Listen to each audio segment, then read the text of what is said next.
यूं तो पूरा छत्तीसगढ़ के विषय में बोलता हूँ कि छत्तीसगढ़ का पानी बहुत मीठा है। यहाँ बहुत मीठी जबान अपनाते हैं, सौहार्द वातावरण है यहाँ का। Bastar is the most beautiful place. और मैं तो बोलूँ कि बस्तर का अपना सांस्कृतिक महत्व है। बस्तर का कल्चर, बस्तर के युवा, बस्तर की हमारी बेटियां खेल में भी आगे हैं। प्लेटफॉर्म उनको देने का काम राज्य सरकार ने किया, आदरणीय मुख्यमंत्री जी ने। आज हमारे छत्तीसगढ़ में भी 60 लाख प्राथमिक सदस्य हैं हमारे। नमस्कार, जय जोहार और आप सभी का बहुत बहुत स्वागत है यूथ विंग्स के इस खास पेशकश में। और आज हमारे साथ है छत्तीसगढ़ प्रदेश के प्रदेश अध्यक्ष बीजेपी के और साथ ही एमएलए जगदलपुर के। अलग अलग इनका सफर रहा है, छत्तीसगढ़ की राजनीति में अलग अलग योगदान रहा है। महापौर से आज विधायक तक और उसके बाद प्रदेश अध्यक्ष तक का सफर। तो किरण सिंह देव जी इस समय हमारे साथ है। सर, आपका बहुत बहुत स्वागत है। बहुत बहुत धन्यवाद, आपका अभिनंदन। लगातार कई अलग अलग जिम्मेदारियों में प्रदेश के लोगों ने आपको देखा है। एक लॉ स्टूडेंट, छात्र राजनीति और अब विधायक तक का सफर कैसे रहा? ये अच्छा है। और मेरी पार्टी जो मुझको जवाबदारी देती है, चाहे वो युवा मोर्चा के अध्यक्ष का हो, चाहे जिला अध्यक्ष बस्तर का हो भाजपा का, और प्रदेश मंत्री के रूप में भारतीय जनता पार्टी के 2 टर्म मुझे काम करने का अवसर दिया है पार्टी ने। फिर प्रदेश महामंत्री और अलग अलग संभाग में प्रभारी की दृष्टि से भी काम करने का अवसर दिया है। और अच्छा लगता है पार्टी के कार्यों का, संगठन के कामों को नीचे तक पहुंचाना, कार्यकर्ताओं के साथ मिलकर, और उन कार्यों का क्रियान्वयन अच्छे से हो। और प्रसन्नता होती है। मैं हमारे राष्ट्रीय अध्यक्ष जी का, सभी वरिष्ठ नेताओं का, राष्ट्रीय और हमारे प्रदेश के भी वरिष्ठ नेताओं का बहुत बहुत धन्यवाद ज्ञापित करता हूँ।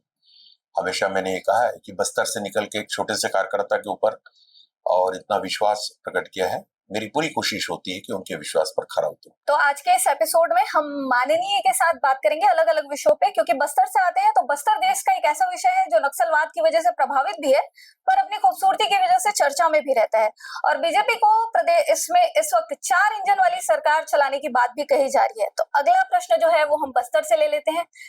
बस्तर में जब आप महापौर रहे जगदलपुर में और अब विधायक हैं, दोनों ही समय में क्या कुछ करने की नियत है और क्या कुछ डिफरेंस पाते हैं आप? नहीं, दोनों में मैंने एक लक्ष्य रखा हुआ है जी। कि सामान्य परिस्थितियों में कोई विधायक की दृष्टि से हो या महापौर की दृष्टि से हो, और हमको ये लगता है कि हम जीत के आए हैं या महापौर बने या विधायक बने हैं, तो हम ये करेंगे, हम ये काम करेंगे, वो काम करेंगे, हमारा विजन डेवलपमेंट का ये होगा, वो होगा। तो मैं इसको लिंक अप करता हूँ, जनता क्या चाहती है जी।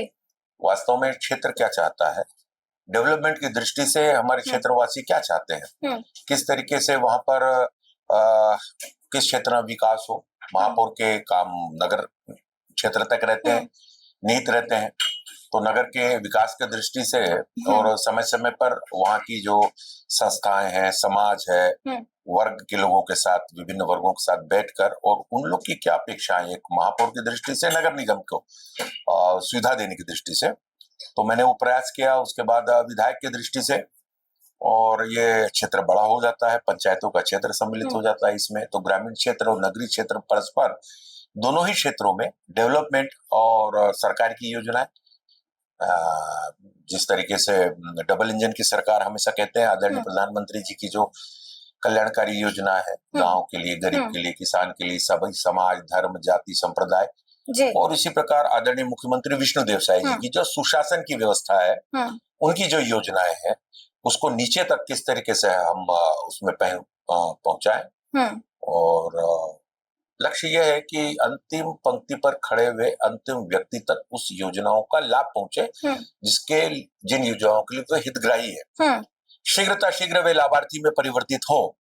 इस दृष्टि से विधानसभा में काम करने का एक लक्ष्य रखा है जी। दायित्वों के निर्धारण की जब बात आ रही है तो लगातार बीजेपी ये कहती है कि केंद्रीय नेतृत्व जो है वो इसका फैसला लेगा, पर यहाँ पर आपके कार्यकारिणी को भी लेकर लगातार जनता में एक जिज्ञासा है, उत्सुकता है, पार्टी के कार्यकर्ताओं में भी उत्सुकता है कि कब बनेगा, कब उनको उनकी जगह जो है वो थोड़ी तय होती दिखेगी, क्योंकि राजनीतिक महत्वाकांक्षा लेकर तो सभी राजनीति में। देखिए, मैं आपको स्पष्ट करूं इस चीज को कि भारतीय जनता पार्टी अपने तयशुदा निर्धारित कार्यक्रमों के अनुसार आगे काम करती है। जी। हमारे अभी इलेक्शन से लगभग खत्म हुए हैं, कुछ समय पूर्व ही नगरीय निकाय के, जिला पंचायत, जनपद के, त्रिस्तरीय पंचायत के चुनाव। उसके तुरंत बाद हमारे मंडल के गठन की प्रक्रिया प्रारंभ हो गई। जी। मंडल के गठन प्रक्रिया समाप्त हो चुकी है, पूर्ण हो चुकी है। उसके बाद हमारे जिले के गठन का काम चल रहा है, लगभग समापन की ओर है वो। और उसके बाद स्टेप बाय स्टेप में जैसा प्रदेश के गठन होगा, फिर मोर्चे प्रकोष्ठों के गठन होने हैं, तो ये मान के चलिए कि हम लोग समयबद्ध तरीके से काम करने के लिए जाने जाते हैं। आपके कार्यकारिणी का गठन कब तक हो पाएगा? होगा, उसकी तैयारियां चालू है, बहुत जल्दी आपको इसका भी पता चल जाएगा। और आप खुद ही कह रही हैं कि भारतीय जनता पार्टी और आज हमारे छत्तीसगढ़ में भी 60 लाख प्राथमिक सदस्य हैं हमारे, जिसका रिकॉर्ड आपके प्रदेश अध्यक्ष रहते बना है। नहीं, सभी का योगदान रहता है, अकेला कोई कुछ नहीं कर सकता। सभी कार्यकर्ता, सभी पदाधिकारी, हमारे वरिष्ठ नेता सभी मिलकर और इन कार्यक्रमों को अपना मूर्त रूप देते हैं, इसलिए सभी के इसमें क्रेडिट है, सभी को जाता है। मेरा तो बस इतना ही है कि अच्छे से कोऑर्डिनेशन कर ले, संयोजन अच्छे से कर ले और कार्यकर्ताओं में समन्वय स्थापित हो जाए। समन्वय के साथ चल रहे हैं। भारतीय जनता पार्टी एक परिवार, पूरा बड़ा परिवार है एक हमारा, बड़ी संख्या में कार्यकर्ता हैं। लेकिन परिवार में 2 विभाग के मुखिया तय नहीं हो पा रहे हैं अभी तक। 2.5 लाख शिक्षक हैं, लेकिन शिक्षा विभाग जो है वो स्वयं मुख्यमंत्री के पास है, मिलने के लिए वेट कर रहे हैं, पर चीजें संभव होती नहीं दिख रही है। नहीं, आपको बहुत जल्दी आपके उस पर भी विराम लग जाएगा। तो बहुत जल्दी आप हमारे जो जिसकी आप बात कर रहे हैं कि मंत्रिमंडल का विस्तार भी निश्चित रूप से होगा। आदरणीय मुख्यमंत्री जी और हमारे राष्ट्रीय अध्यक्ष जी और सभी के साथ बातचीत होगी, बहुत जल्दी इसका निर्धारण हो जाएगा, आप निश्चित रहिए। चलिए, इस विषय पर तो हम निश्चिंत होते हैं, लेकिन प्रदेश के अगले विषयों पर पहुंचते हैं और बात करते हैं कि 2 साल लगभग होने को है सरकार को। पुरानी सरकार की योजनाएं तो बंद हो चुकी है, लेकिन लगातार गौरक्षा की बात करने वाली सरकार जो है वो बीजेपी की बनकर प्रदेश में आई है। पुरानी जो योजना थी वो बंद हो गई है। नई अभ्यारण्य बनाने की जो योजना है, इस पर बीजेपी लगातार बात करती रही है। आज की ही खबर है, बिलासपुर के पास लगभग 12 से 15 गायों को ट्रक ने कुचल दिया है, और ये सिर्फ एक जगह की बात नहीं है, लगातार प्रदेश के अलग अलग क्षेत्रों से निकल कर आ रहा है। कब तक मूर्त रूप लेगा नया योजना? देखिए, इस पर वर्कआउट चल रहा है, इस पर काम भी चल रहा है। आप जानती होंगी गौ सेवा आयोग का गठन भी हो चुका है और लगातार मेरे 2-3 दिन पहले ही आदरणीय मुख्यमंत्री जी और हम सब इस चर्चा कर रहे थे कि सब बहुत संवेदनशील विषय है, इस पर जल्दी से जल्दी और निर्णयात्मक कदम उठाने की ओर बढ़ रहे हैं। और जो पिछले सरकार की योजनाओं के विषय में आप बोल रहे थे कि वो योजनाएं अभी समाप्त हो गई है, मैं तो ये कहूंगा कि पिछले सरकार की योजनाएं सिर्फ कागजों में थी, उन्होंने उसका क्रियान्वयन भी नहीं किया, किसी भी योजना का सिर्फ वादे किए, वो योजनाएं धरातल पर तो आई ही नहीं। उन योजनाओं ने धरातल पर जन्म ही नहीं लिया, तो उन योजनाओं का तो उनके घोषणा के साथ ही वो समापन हो गई। और अभी आप देखिए कि आदरणीय मुख्यमंत्री जी की जो भी कल्याणकारी योजनाएं हैं और उसका डायरेक्ट लाभ मिलने लग गया है लोगों को। जिस तरीके से प्रधानमंत्री आवास को लेकर पिछले 5 साल में काम बंद थे, बिल्कुल जीरो था। स्टेट गवर्नमेंट उस समय कांग्रेस की थी, तो उसने किसी प्रकार का उसमें इनिशिएटिव नहीं लिया, अपने योगदान नहीं लिया, अपनी भूमिका का निर्वहन नहीं किया। आदरणीय मुख्यमंत्री विष्णुदेव साय जी ने, और शपथ लेने के बाद तब तक मुख्यमंत्री निवास नहीं जाऊंगा जबकि प्रधानमंत्री आवास के 18 लाख फाइल पर हस्ताक्षर नहीं कर दूंगा। ये काम तेज गति से चल रहा है। और मैं आपको ये बताऊं कि इसी के कारण क्या है कि अभी केंद्र से अभी आदरणीय हमारे केंद्रीय मंत्री शिवराज जी चौहान का आना हुआ था, उन्होंने 3 लाख और मकान की स्वीकृति दे दी है प्रधानमंत्री आवास की दृष्टि से। हम स्वयं जा रहे हैं, सारे हमारे विधायक जनप्रतिनिधि जा रहे हैं और फर्स्ट, सेकंड, थर्ड स्टेप पूरा करके और उस प्रधानमंत्री आवास में हम उनको बड़े खुशी से गृह प्रवेश भी करा रहे हैं। गृह प्रवेश का कार्यक्रम भी चल रहा है। मैतारी वंदन को लेकर ऐसी योजना देखिए आप, और प्रत्येक माह की 1 तारीख को, 1 से 3 तारीख अगर कहीं हुआ तो सभी ऐसे 70 लाख से भी ज्यादा बहनों के, विवाहित बहनों के खाते में हमारा जो पैसा चले जाता है।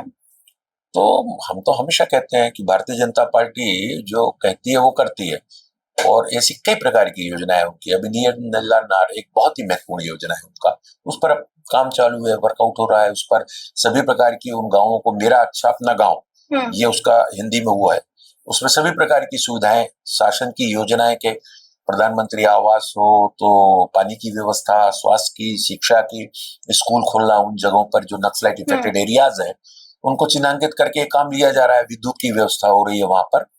देयर इज नो डाउट कि किसी भी प्रकार की कोई शक और शंका की गुंजाइश नहीं है कि आदरणीय मुख्यमंत्री जी और प्रधानमंत्री जी की जो कल्याणकारी योजना है वो मिलकर सभ्य स्वर में नीचे तक पहुंच रही है। बिल्कुल। प्रधानमंत्री जी की कुछ मंशा है प्रदेश को लेकर, वो उसकी जो धारा प्रवाह जो स्थिति है वो गांव के आखिरी व्यक्ति तक पहुंच रही है, ये कहना है आपका।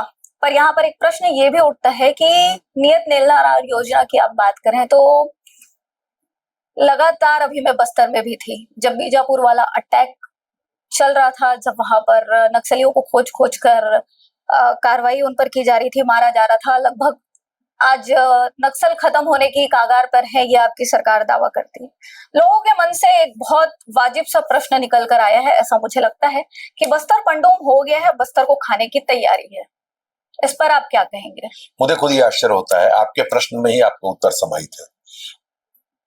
ये कोई बंद कमरे क्या वो नहीं है, ये ऑपरेशन जिसकी की जानकारी हमें, हमारे दल को हो या सरकार को हो। देखिए, जिस तरीके से आदरणीय गृह मंत्री जी का निर्णय है कि मार्च 2026 तक और बस्तर से में पूर्ण रूप से शांति हो जाए, इस दृष्टि से कदम भी उठाए जा रहे हैं। आप लोग खुद ही समाचार के माध्यम से सभी जानते हैं, क्योंकि वो आप ही के माध्यम से जनता तक पहुंचता है कि किस तरीके से ऑपरेशन इतने तेजी से हो रहे हैं और शांति का वातावरण की ओर बढ़ रहा है हमारा बस्तर। अब इसको मैं हमेशा इस बात को कहता हूं, ये एक ऐसा संवेदनशील विषय है, इसमें सबको एक पॉजिटिव उसमें जाना चाहिए। हम सरकार कोई काम कर रही है, इससे पहले तो कभी नहीं हुआ। 5 साल कांग्रेस की सरकार में तो कभी नहीं हुआ। किसी ने कांग्रेस से पूछा नहीं कि आपने क्या, आपकी क्या भूमिका है, नक्सली उन्मूलन में आपकी क्या भूमिका है। जब ये लगातार ऑपरेशंस चल रहे हैं और लगातार इसमें कामयाबी मिल रही है, तो अगर उसको भी हम संदेह की दृष्टि से देखेंगे तो मुझे बड़ा आश्चर्य लगता है।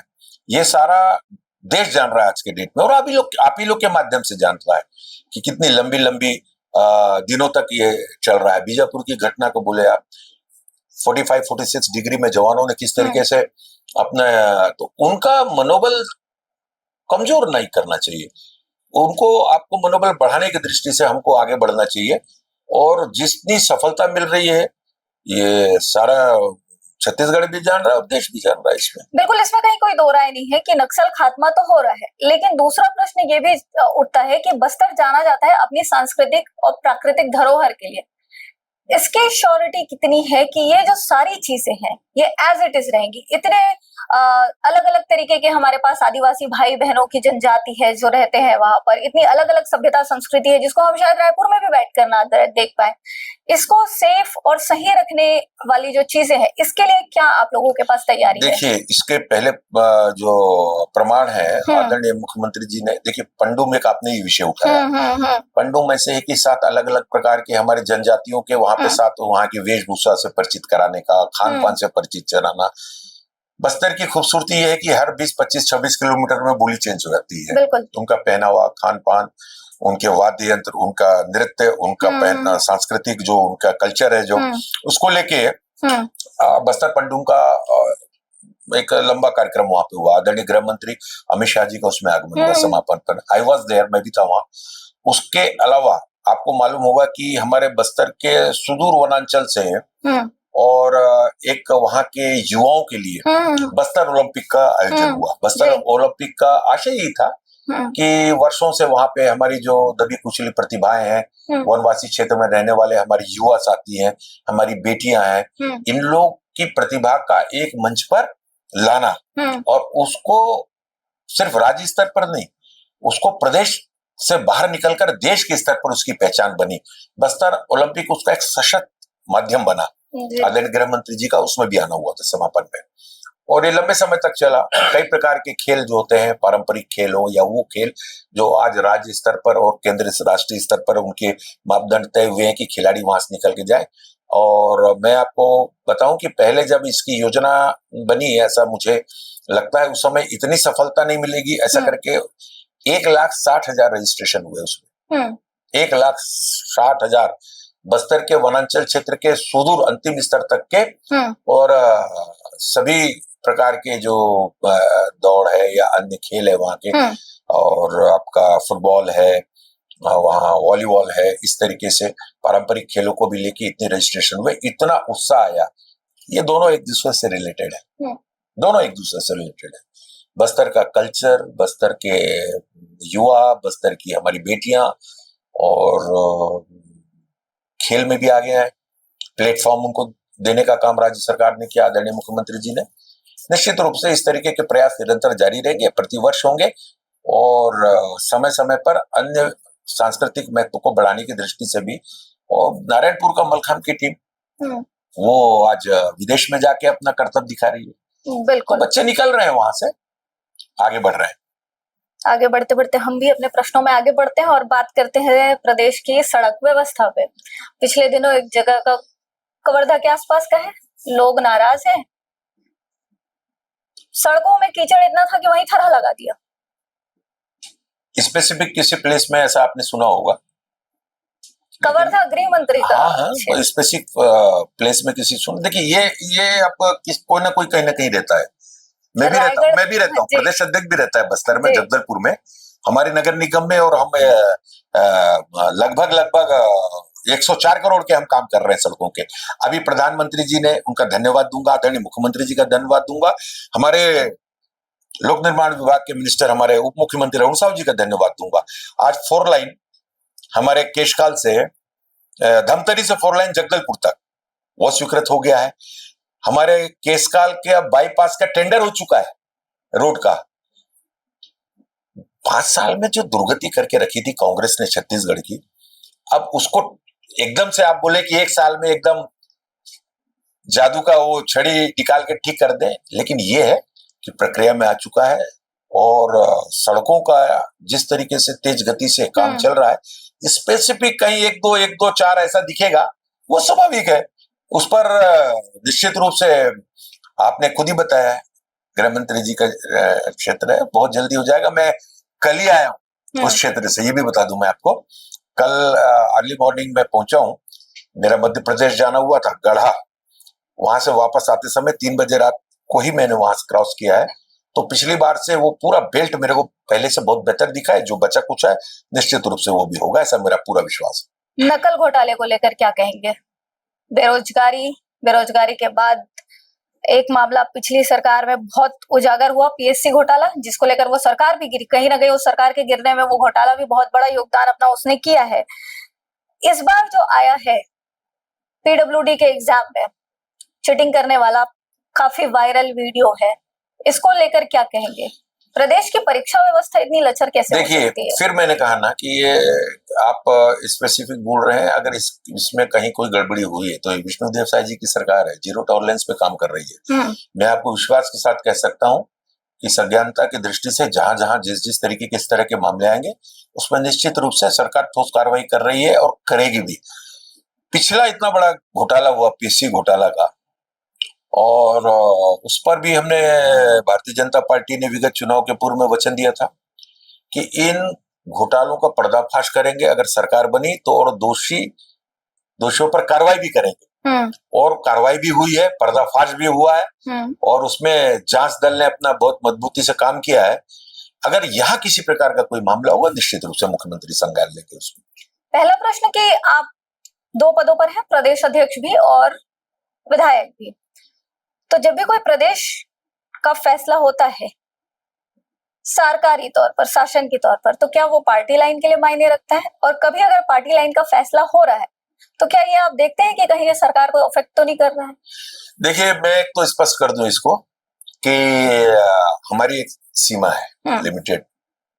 As a Kiran Dev, Bharatiya Janata party प्रदेश के अध्यक्ष का दायित्व मेरी ओर है, तो मेरी पूरी चिंता मेरे संगठन की ओर होगा, संगठन के निर्माण की ओर, उसकी व्यवस्था व्यवस्थित रूप से, सुनिश्चित रूप से हमारे कार्यक्रम, हमारे कार्यकर्ता उन कार्यक्रमों को ले जाकर उस कार्यक्रमों को क्रियान्वित करें और सब एक समन्वय के रूप में काम करें, ये मेरी प्राथमिकता है। जहां तक सरकार का विषय है, आदरणीय मुख्यमंत्री जी और सभी मंत्रिमंडल के उनके सहयोगी मंत्री हैं, सभी बैठकर समय समय पर निर्धारित करते हैं, क्योंकि परिवार एक है, दल एक है, इसलिए समय समय पर हम एक दूसरे से बात, अपने संगठन का विषय आता है तो स्वाभाविक रूप से मुख्यमंत्री जी के साथ कभी बैठना होता है तो मुख्यमंत्री जी के साथ साझा करते हैं। तो ये वो राजनीतिक दल है जो सबके साथ बैठ के निर्णय करने पर विश्वास करती है, सभी के सुझाव मशवरे लिए जाते हैं। लेकिन सरकार का जहां तक विषय है, सरकार के विषय पर आप विधायक के नाते अगर पूछ रहे हैं तो वो अलग है, और अध्यक्ष के नाते पूछ रहे हैं तो अलग है। लेकिन यह है कि उनके निर्णय और अपने मंत्रिमंडल के सहयोग के साथ बैठ के करते हैं वो, और जानकारी तो होती ही सरकार के निर्णय की निश्चित रूप से, लेकिन वो विशेष अधिकार आदरणीय मुख्यमंत्री जी का है। बस्तर आपकी नजर में? Bastar is the most beautiful place, और मैं तो बोलूं कि बस्तर का अपना सांस्कृतिक महत्व है। बस्तर के लोग, यूं तो पूरा छत्तीसगढ़ के विषय में बोलता हूं कि छत्तीसगढ़ का पानी बहुत मीठा है, यहाँ बहुत मीठी जबान अपनाते हैं, सौहार्द वातावरण है यहाँ का, आपस में प्रेम भार। आप देख लीजिए, रागी भाषा में बोली में बोलते हैं छत्तीसगढ़ी को। बस्तर भी उसी नेचर का है। बस्तर हमारा वनांचल, हमारे माई दंतेश्वरी, हमारे वहाँ के वनवासी, वनवासियों की जीवन शैली, वहाँ के जो पर्यटन के स्थल हैं, वहाँ के जो, देखिए बस्तर में एक विशेषता है, बस्तर का जो वन का क्षेत्र है, बस्तर में आपको वहां पर कांटे नहीं मिलेंगे, वहां कांटे नहीं मिलेंगे, बहुत कम किसी जगह पे मिल गए तो वहां कांटे नहीं मिलेंगे। और सबसे बड़ी बात, बस्तर का प्रत्येक वृक्ष अपने कुछ न कुछ औषधि को अपने अंदर समेटे हुआ है, ये बहुत ही महत्वपूर्ण विषय है। तो बस्तर अपने आप में ही मां दंतेश्वरी की कृपा है, प्रकृति माता की कृपा है कि बस्तर क्या नहीं है, बस्तर में मिनरल्स हैं, बस्तर में वनोपज है, बस्तर के लोगों में एक सादगी है, एक साफगोई है, और खुश रहने वाले लोग हैं, और सरगुजा भी उसी के मानिंद है। हमारा छत्तीसगढ़, पूरा का छत्तीसगढ़ को ले ले तो छत्तीसगढ़ महतारी की बहुत कृपा है छत्तीसगढ़ पर, छत्तीसगढ़ वासियों पर। तो बिल्कुल छत्तीसगढ़ वासियों पर छत्तीसगढ़ महतारी की कृपा है, और आने वाले समय में आप जल्दी ही स्वयं प्रदेश अध्यक्ष की कार्यकारिणी भी देख पाएंगे और नए मंत्रियों को भी देख पाएंगे, ये कहना है प्रदेश के बीजेपी प्रदेश अध्यक्ष का। अब देखने वाली बात तो यही होगी कि पिछले लगभग जब से आचार संहिता खत्म हुई है, सब इसी का वेट कर रहे हैं कि कब ये चीजें आती है, समय बताएगा। और इस मुलाकात में इतना ही। सर, आपका बहुत बहुत धन्यवाद, आपने बहुत समय दिया। Thank you very much. Youth wings के इस एपिसोड में इतना ही। अगले अंक में फिर किसी खास शख्सियत के साथ आप सभी के सामने उपस्थित होंगे, तब तक हमें दीजिए इजाजत। नमस्कार।